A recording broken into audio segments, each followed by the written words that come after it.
Whittet is here with us from the Bakken Museum, and she is going to tell us a little bit about the Bakken and what we can expect at the Bakken for camps, hopefully this summer.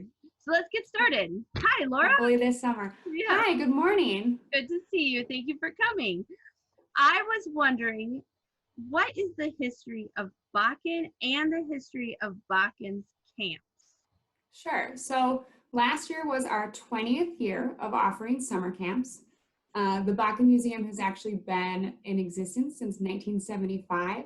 So we have many years of experience in providing education and summer camps. The museum is all about inspiring a passion for innovation. So we specifically focus on technology, science, and the humanities.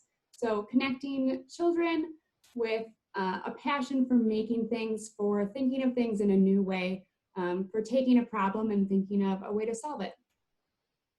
I think my favorite part of the Bakken, I think it's upstairs when they have like the different presenters up there. They're always so fascinating. I think that's my favorite part. But I also like that weird machine that makes music and some other things like that. The theremin, yes, it's Yes. the only instrument that you play without touching it. It's a unique piece in our artifact collection. It's very and we are lucky because we have sort of a unique location right on the shore of Bakken. So we have our downstairs, which is actually going to be brand new renovated for summer camps this year with new classrooms and a brand new workshop. And then we have the beautiful West Winds Mansion, which is the upstairs, and our gardens and grounds, which includes a medicinal garden that's really lovely. Oh, that's beautiful. Okay, so if there is new renovated space for camps, tell me about how camp started and when they started, and then how it's going to be different this year. Sure. So like I mentioned, we've been doing camps for 20 years. We were originally started by Earl Bakken, who was the founder of Medtronic. He was really interested in medical devices and medical history. And he was originally inspired to pursue his career because of the movie Frankenstein, which is why we have a Frankenstein exhibit and an exhibit on Mary Shelley, who was the young woman who wrote Frankenstein. So our camps and classes are about exploring that side of technology, exploring how you can make things better. So Earl Bakken took the pacemaker that used to have to be plugged in, and he made one that could be worn. So that a patient could be moved from place to place. So we like to take a problem and say, something may have already been created, but how can we make it better? And make a space where kids can have the tools and resources and support to do that themselves. Yeah, so do you do that with kids? What kind of camps are you offering this summer?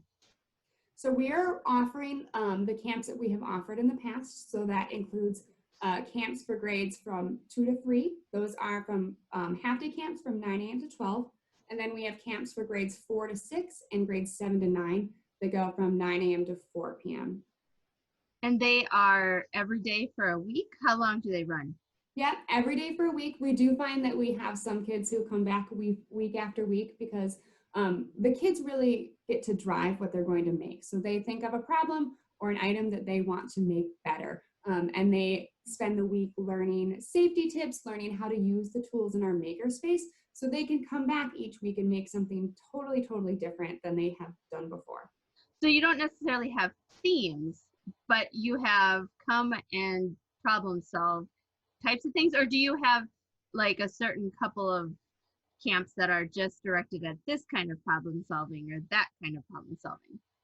We don't have themes for our camps. They're really student driven. So they really get to decide what is most interesting to them and what kind of tools they most want to learn. Okay, well that's fascinating. I think you might be one of the only ones who say, come to camp and do whatever you want. Yeah, really. You're in control. We Yeah. really want the students to feel empowered when they come to our camp.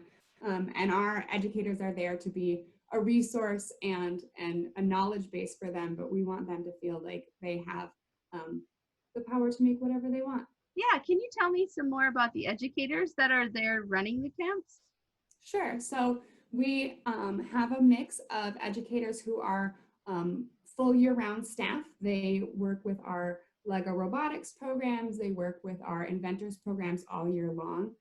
So they're really kind of experts in our makerspace, experts in our specific collections and artifacts. And then we bring in summer camp counselors. So a lot of these are people who are educators during the year. They're people who are really interested and passionate about that innovation process.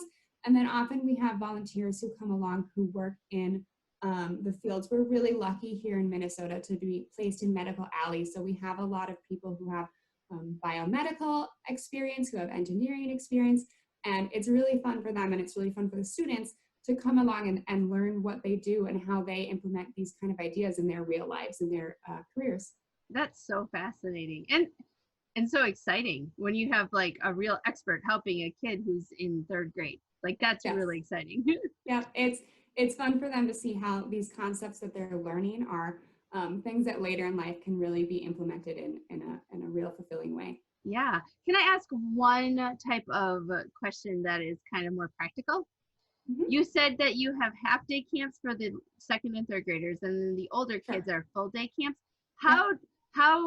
What can parents expect for meals and snacks and kind of thing? What do they need to know? Yeah, so we provide snacks in the morning. We make sure that there's plenty of outdoor time and playing. Part of our renovation is putting in a flexible outdoor space. So we ask kids to come ready to be inside working with tools, but also to kind of run around and experiment. They do challenges outside, collaborative games outside. And then we do ask that parents send along a cold lunch for the kids during the day. Okay, so you've got snacks covered, you've got movement covered. Parents need to help with the lunches. Correct. That sounds good. Is there anything that I'm missing that you would like to make sure that our followers, viewers, whatever we want to call them, that they need to know, or it would be fun for them to know?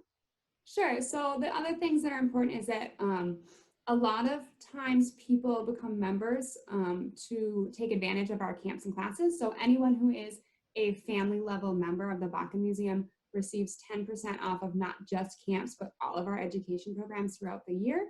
And we do offer girls only camps. So that's an opportunity because for many, many years, for a long time, women have been underrepresented in the field of science and technology. And we really want girls to have an opportunity to feel empowered, to feel like they have a safe place if they maybe have not explored these areas before, to come in and do it for the first time and see themselves in science and technology. Yeah, that sounds fantastic.